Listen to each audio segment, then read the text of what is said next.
Hello छात्र व छात्राएं। कैसे हैं आप सब। लास्ट वीडियो में हमने किया था एक्सरसाइज 3.1। हमारा जो चैप्टर चल रहा है वो linear equation in two variables. अभी हमने लास्ट एक्सरसाइज करी थी जिसमें हमने ग्राफिकल मेथड को सॉल्व किया था।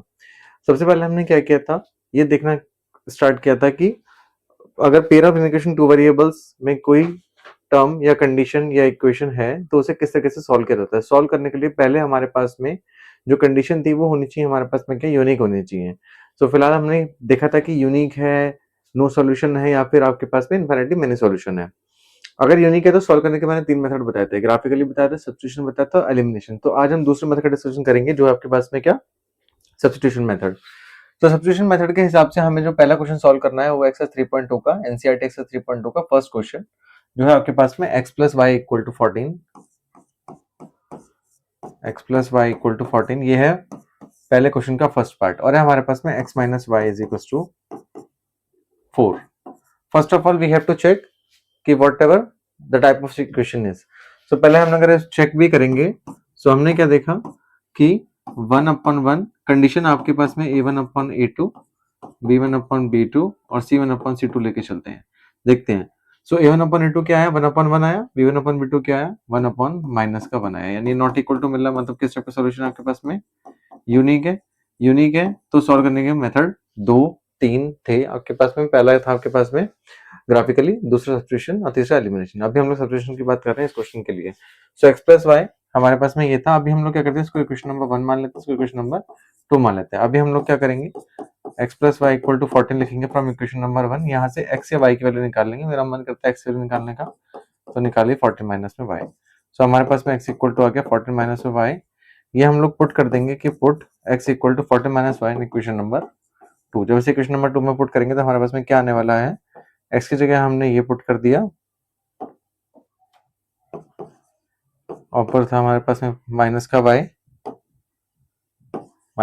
Is equal to 4। नाउ ये कितना हो गया, ये उधर पहुंच के हमारे पास में कितना हो गया, 4 माइनस में 14, ये माइनस माइनस वाई, माइनस का 2y आ गया आपके पास में। यहाँ से कितना आ गया, माइनस का 10 आ गया, और यहाँ से कितना आ गया, माइनस का 2 आ गया, माइनस से माइनस चला गया, इस 2 से ये 2 चला गया, y की वैल्यू आ गया आपके पास में 5। जो y की वैल्यू 5 आई है उठा के हम लोग इक्वेशन नंबर 2 में इसे पुट डाउन कर देंगे। इक्वेशन नंबर 2 में पुट डाउन करेंगे x इक्वल टू लिख देंगे 14 माइनस में 5। तो x की वैल्यू कितनी आ गई आपके पास में 9। ये हो गया x की वैल्यू और ये हो गया हमारे पास में y की वैल्यू। होप सो सभी किसी को समझ में आ गया क्वेश्चन ना। तो अब हम लोग करते हैं सेकंड पार्ट। सेकंड पार्ट हमारे पास में क्या कहता है कि लिखा हुआ है s माइनस में t is equal to 3। Second equation लिखी हुई है s बाय 3 प्लस में t by 2 is equal to 6। First of all हमारे पास में क्या बात हुई थी कि इक्वेशन फ्रैक्शन के फॉर्म में नहीं होनी चाहिए। अभी फ्रैक्शन के फॉर्म में इसे चेंज कर लेते हैं। चेंज करने का तरीका हमारे पास में क्या है कि डिनोमिनेटर को सेम बनाना। डिनोमिनेटर को सेम बनाने के लिए हम लोग क्या करते हैं, एलसीएम। 2 और 3 का एलसीएम कितना होता है, 6 होता है। हम लोग यहाँ पे मल्टीप्लाई करते हैं 2 की, यहाँ पे मल्टीप्लाई करते हैं 2 की, यहाँ पे 3 की, और यहाँ पे भी कितने 3 की। ये आ गया 2s प्लस में 3t अपॉन में 6 इज इक्वल टू 6। इस 6 को वहां भेजूंगा 36 हो जाएगा। 2s प्लस में 3t इज इक्वल टू कितना आ गया, 36 हो गया हमारे पास में। यहाँ पे लिखा मैंने s माइनस में t इज इक्वल टू 3। अब मैं क्या करता हूँ, फ्रॉम दिस इक्वेशन, ये हो गई इक्वेशन नंबर 1 हो गई, इक्वेशन नंबर 2 हो गई। अगर मानना चाहूँ एक काम करता हूँ, यहाँ से इसे इधर भेजता हूँ तो जाएगा इसमें 3 प्लस में t, 3 प्लस में t इज इक्वल टू कितना हो गया, s हो गया। अब उठा के ये वाली फर्स्ट वाली इक्वेशन में क्या करूंगा, पुट डाउन कर दूंगा। तो 2 इंटू 3 प्लस में t प्लस में 3t इज इक्वल टू कितना हो गया 36। यहाँ से कितना हो जाएगा 6 प्लस में 2t प्लस में 3t इज इक्वल टू 36। अब ये क्या हो जाएगा हमारे पास में, 6 उधर चला जाएगा तो माइनस का हो जाएगा हमारे पास में, तो कितना हो गया 30। ये कितना हो गया 5t। t की वैल्यू कितनी आ गई पास में 6। t की वैल्यू कितनी आ गई 6। ये उठा के मैं किस इक्वेशन में, इस इक्वेशन में क्या करता हूँ, पुट डाउन कर देता हूँ। तो s इक्वल टू कितना आ गया आपके पास में 3 प्लस में t यानी 3 प्लस में 6, यानी s की वैल्यू कितनी मिल गई मुझे 9 मिल गई। s की वैल्यू कितनी मुझे मिले 9 मिली, और t की वैल्यू कितनी मुझे मिली 6 मिली। तो 6 और 9 आपके पास में क्या हो गया आंसर। तो यहाँ पे हमने कर लिया सेकंड क्वेश्चन। नंबर थर्ड करते हैं। क्वेश्चन नंबर थर्ड हमारे पास में क्या कह रहा है, 3x माइनस में y इज इक्वल टू 3, और आपके पास में 9x माइनस में 3y is equal to 9। First of all we have to check कि whatever the type of equation is, ये लीनियर एक आपकी नो सॉल्यूशन है, यूनिक है, या फिर आपकी इन्फिनिटी मैनी सॉल्यूशन है। तो हमारे पास इक्वेशन तो सही फॉर्म में है। सो a1 upon a2, b1 upon b2 और c1 अपॉन c2 से हम लोग चेक कर लेते हैं कि किस टाइप की इक्वेशन ये हमारे पास में है।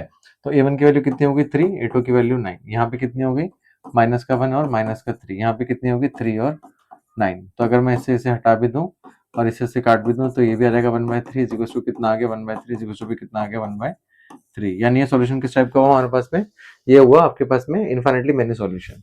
कैसा हुआ हमारे पास में इनफाइनाइटली मैनी सॉल्यूशन। तो करने का कोई खास फायदा है नहीं, वहीं लिख देंगे कि many solution exist so no distinct values are exist.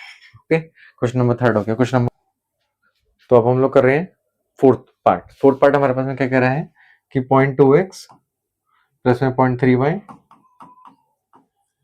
Is equal to 1.3 है आपके पास में यहाँ पे, और यहाँ पे आपके पास में 0.4x, यहाँ पे आपके पास में प्लस का 0.5y is equal to 2.3। First of all मैं क्या करता हूँ, इसे पॉइंट को हटाने के लिए सब पूरी पूरी इक्वेशन से 10 से मल्टीप्लाई करा देता हूँ। तो ऊपर भी 10 से मल्टीप्लाई, नीचे भी 10 से मल्टीप्लाई।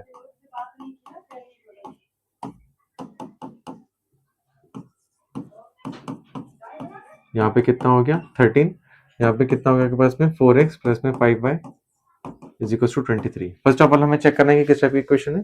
सो हमने किया a1/a2, b1/b2 और c1/c2 से चेक कर लेंगे। अगर हम लोग a1/a2 से चेक करते हैं तो ये आता है आपके पास में 2/4, ये आता है आपके पास में 3/5। ये पहले हमें जगह नॉट इक्वल टू आ रहा है, मतलब यूनिक है, और यूनिक है तो सॉल्व करने के लिए हमें अभी इस्तेमाल करना है सब्स्टिट्यूशन मेथड का। तो हमने इसमें इस्तेमाल किया 2x प्लस में 3y इज इक्वल टू 13 लिखा है यहाँ पे from equation number 1। Equation number 2 हमने ये मान लिया। यहाँ से हमने क्या किया, पूरा का पूरा एक काम करते हैं, 2x को उठा के उधर भेज देते हैं। जब हमने 2x को उठा के उधर भेजा तो ये आ गया 13 माइनस में 2x, y is equal to 13 minus में 2x और अपॉन में 3, ये हमने लिखा। ठीक है, put this in equation number 2। जब हमने इस इक्वेशन नंबर 2 में पुट डाउन किया तो ये आ गया आपके पास में 4x प्लस में 5 मल्टीप्लाई में 13 माइनस में 2x और अपॉन में 3 हमने यहाँ पे लिखा, इक्वल टू में 23 लिखा।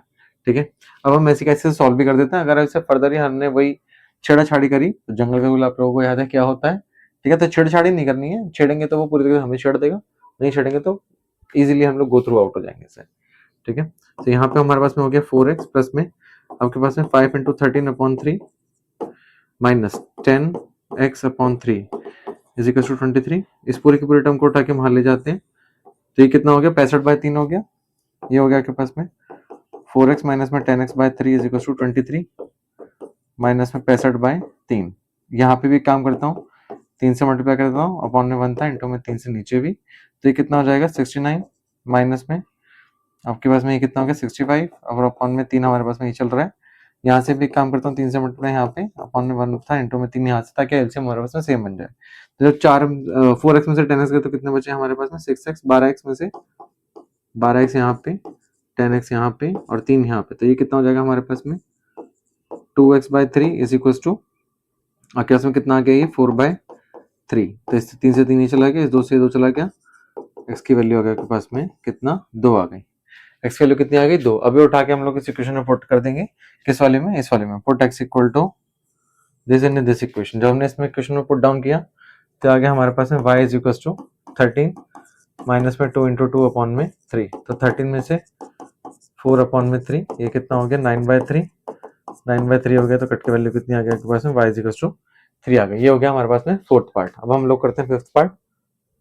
फिफ्थ पार्ट हमारे पास में क्या कह रहा है, इसमें रूट वूट से डरना नहीं है, फिफ्थ पार्ट में रूट वूट से डरना नहीं है, ऐसे कैसे सॉल्व करते रहो। प्लस में √3y इज इक्वल टू 0 हो गया हमारे पास में, यहाँ पे हो गया आपके पास में √3x माइनस में √8y is equal to 0। First of all वही हमें चेक करना है किस टाइप का है।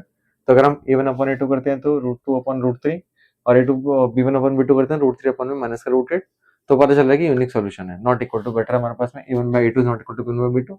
तो फ्रॉम फर्स्ट इक्वेशन सॉल्व कर लेते हैं, √2x प्लस में √3y इज इक्वल टू 0 मैंने यहाँ पे लिखा, इस पूरी की पूरी कंडीशन को यहाँ पे उठा के ले गया, यहाँ पे लिखा √2x इक्वल टू माइनस का √3y। ठीक है, x इक्वल टू कितना हो गया माइनस का √3 अपॉन में √2 और इंटू में y, ये उठा के हम लोग पुट डाउन कर देते हैं इसको सेकंड इक्वेशन में, यानी इस वाले इक्वेशन में हम लोग पुट डाउन कर देते हैं। इक्वेशन नंबर 1 मान ली, इक्वेशन नंबर 2 मान ली। इसमें जब हम पुट डाउन करेंगे तो क्या आएगा मेरे पास में, एक्स की जगह √3 इंटू माइनस का √3 अपॉन में √2 इंटू में y, ठीक है। ये हो गया मेरे पास में। अब क्या बचा है हमारे पास में, माइनस का √8 को मैं लिख सकता हूँ 2√2 y इज इक्वल टू 0। अब मैं यहाँ पे क्या करता हूँ, ये हो गया मेरे पास में, ये हो गया मेरे पास में माइनस का 3y अपॉन में आपके पास में 2 यहाँ पे हो गया, ठीक है। और माइनस का आपके पास में 2√2 का चल ही रहा है इक्वल टू 0। ये एक काम करता हूँ, यहाँ पे बनता है इंटू में 2 यहाँ पे करता हूँ, इंटू में 2 यहाँ पे कर देता हूँ ताकि एलसीएम भी सेम बन जाए।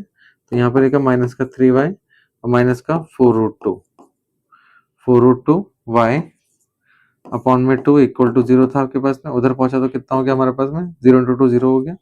ये कितना हो गया हमारे पास में, अगर मैं y को कॉमन ले लूँ तो अंदर हमारे पास जो भी टर्म बचती है कि हमारे पास बची माइनस का √3, मतलब माइनस का 3 बचा, बन जा सही से,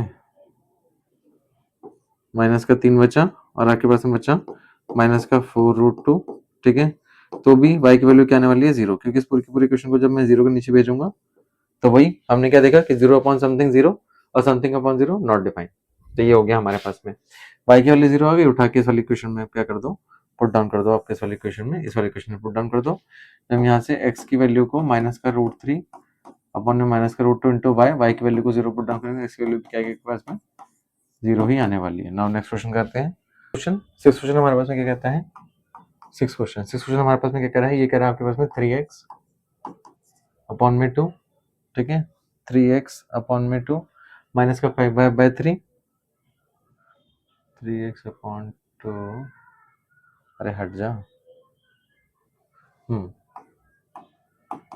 3x/2 माइनस का 5y/3 इज इक्वल टू लिखा हुआ हमारे पास में माइनस का 2, ठीक है। दूसरी इक्वेशन हमारे पास में क्या कहती है, दूसरी इक्वेशन कहती है आपके पास में x/3 प्लस में y/2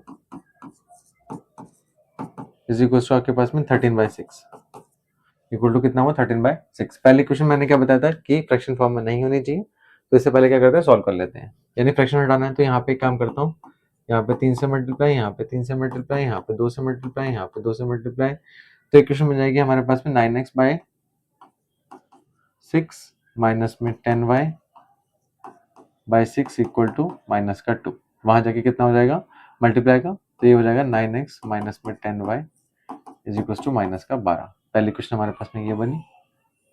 अब दूसरी क्वेश्चन हमारे पास में क्या, अगर यहाँ से बनाना चाहूँ तो इंटू में 2 यहाँ पे किया, इंटू में 2 यहाँ पे किया, इंटू में 3 यहाँ पे किया, इंटू में 3 यहाँ पे किया, तो हो गया 2x प्लस में 3y और अपॉन में 6 इज इक्वल टू 13/6। इससे ये हटा देता हूँ, ये हो गया आपके पास में 2x प्लस में 3y is equal to 13।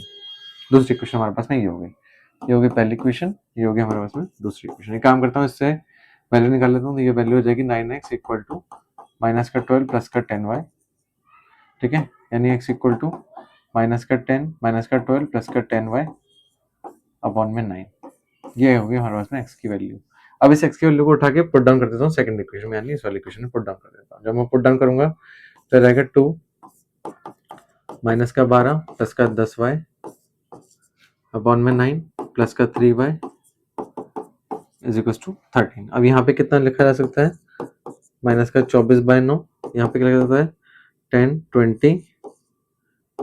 20y/9, ठीक है, प्लस का 3y इज इक्वल टू आपके पास में क्या लिखा जाता है 13। ये उठ के उधर पहुंचेगा तो प्लस का हो जाएगा, तो ये कितना हो जाएगा 13 प्लस का 24 और अपॉन में 9, यहाँ पे 1 था, मल्टीप्लाई में 9 यहाँ पे करी, मल्टीप्लाई में 9 यहाँ पे करी, यहाँ पे हो गया 117 प्लस में 24 अपॉन 9, यानी हो गया 141, यानी ये हो गया आपके पास में कितना 141 अपॉन 9। अब यहाँ से कितना था हमारे पास में, काम करते हैं, यहाँ पे बचा आपके पास में 20y/9 प्लस में 3y अपॉन में 1 इंटू में 9 यहाँ पे कर दो, इंटू में 9 यहाँ पे कर देता हूँ, तो हो जाएगा आपके पास में 20y प्लस 27y/9, ये हो जाएगा आपके पास में 47y/9। 9 से 9 चला गया हमारे पास में, इससे ये पूरा का पूरा 3 चला गया, y की वैल्यू आपके पास में क्या 3 आ गई। y की वैल्यू कितनी आ गई 3 आ गई। क्वेश्चन आसान भी बन गया और बहुत ज्यादा मेहनत भी नहीं करनी पड़ी। अब उठा के इसे इस वाले क्वेश्चन में पुट डाउन कर देता हूँ। इस वाले क्वेश्चन में पुट डाउन करूंगा तो मेरे पास में आ जाएगा x इक्वल टू माइनस का 12 प्लस में 10 इंटू में 3 अपॉन में 9, तो अभी कितना आ जाएगा माइनस का 12 प्लस में 30 अपॉन में 9, यानी एक्स की वैल्यू कितनी आ गई 18/9, मतलब कितना आ गया 2 आ गया। एक्स की वैल्यू कितनी आ गई आपके पास में 2, एक्स की वैल्यू 2 और वाई की वैल्यू आपके पास में क्या आ गई 9। तो आज की क्लास यहीं खत्म, बाकी एंजॉय करो, चैनल को सब्सक्राइब करो, शेयर करो, लाइक करो, कमेंट करो एंड फैला दो।